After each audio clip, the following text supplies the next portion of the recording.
Samantala, malapit na umabot sa itinuturing na critical level ang ilang dam sa Luzon, pero ayon sa flood forecasting and warning section ng Pag-asa, hindi raw ito dapat ikabahala.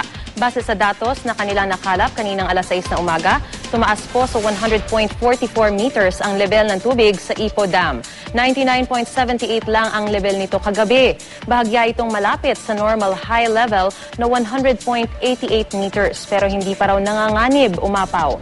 Gayon din sa La Mesa Dam na tumaas sa 79.45 meters ang tubig. Ang normal high level po nito ay 80.15 meters. Bahagya namang bumaba ang level ng tubig sa Caliraya Dam na nasa 287.59 meters ngayon. Pero malapit pa rin po yan sa 288 meters na normal high level nito. Bumaba na rin ang tubig sa Binga Dam matapos simulang buksan ang isang gate doon kahapon. Sa pinakahuling datos, nasa 572.02 meters na lang ang tubig sa Binga Dam at malayo na sa 575 meters na normal height water level nito.